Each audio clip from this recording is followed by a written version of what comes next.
Gaurkoz, Markel eta biok azalduko dugu gaur osoko bilkuran, plenoan, egon garena, lantzen egon garena. Alde batetik, Markelek azalduko da urron dela eta gure emendakinak, eta gero pasatuko gara pensionisten moziora, eta azkenengoz amaituko dugu, kasu honetan guk eskatu dugu ituena azaltzen. Bai, nagore komento da moduen, Roman inguruko emendakin batzuk joguz, zorionez batzuk onartu egiten die, baina ikusi dugu erroko desadostasun batzuk badauzela eta batzarrien bertan, plenuen bertan argi geratu da. Guk remarketi gure izen dugu apur bat hiru alor, alde batetik, soldatan regulazioena, aspalditik komentoteko gai bada, esteko guzena kriterio bardinek eta batez behiteko moduetan, nahiko modu ezberdinen planteetan dugune soldatan, zinegotzion soldatan erabakitzien, eta gero egongo ziren auzuen inguruko, edo auzo zinegotzien inguruko emendakin bat izen da, baina azkenien da, auzuek zentralidade aukin bidea bien herri zen, eta horren inguruko eztabaida bat be aukin dugu, hau da, uste dugu bi eredu dauzela, guk aurreko legegintzaldi zen martxan jarri genduen, auzuetara, ekintza gehiago erutiena, auzuen autonomizie eta apur bat Durangon udaletxe deszentralizetako asmo bat eta ekinbide bat, apur bat hori bertan bera itxi da, apur bat Durango zentralista bat, edo eskurditik eta eskurdindako gobernauteko Durango bat iruditzeako dela EAJ-an eredue, eta apur bat hor, eztabaida batzuk aukin joguz, eta gero azkena, hirugarren emendakin bat euskerien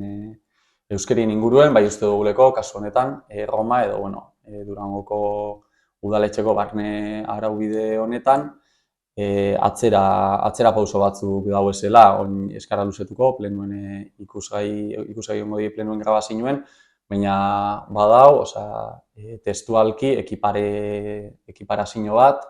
euskera eta gazteleran artien, gure ustez, gutxitu edan hizkuntza bat nagusi itxasuneekon, hizkuntza bat egin ekiparetan danien, ez da iritzi bat, badakigu gero ekuazioen resultau zein dan, eta apur bat, norabide horretan arau honen aldaketa bat planteatu dabe, eta kontra gertu gara, eta horren inguruko eztabaidatxo bat aukin jogu, hori Roman edo udaletxeko barne araubideen aldetik. Gero Durangoko pensionistak, astelehenerako lez, mozioa ekarri dabie 1.080 euroko pensio minimoa, 14 pagetan. Orduen Euskal Herriko pensionista mugimenduak udal guztietan mozioa sartu dabe eta gu noski alde bozkatu dugu.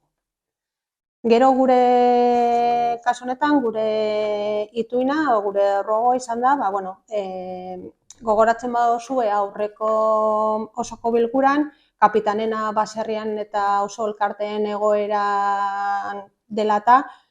eskatu genuen batzar irekia kantolatzean San Fauston. Zoritxarrez, gauza bera eskatu behar dugu, bai Landako, Ipaizabal eta Moretatorren, bai auzo elkartekin edo eskolako elkartekin batzar ireki bat egitea. Bai eskatzen dugu argitzea alde batetik zein dan bere modeloa, zergatik ez da egingo auzo gunerik, eta hirugarrenez azaltzea bai alkatesa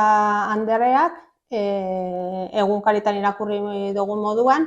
esan dauela testualki, nuestro modelo no es el de los centros cívicos, eta gustatuko litzaiguke azaltzea herriari zer da haientzako auzoak zaintzea. Hau apur bat resumen moduen, ez da dit baliagarriz izen da, baina hau da gaurkoen plenuek eman da bena, eta eskerrik asko.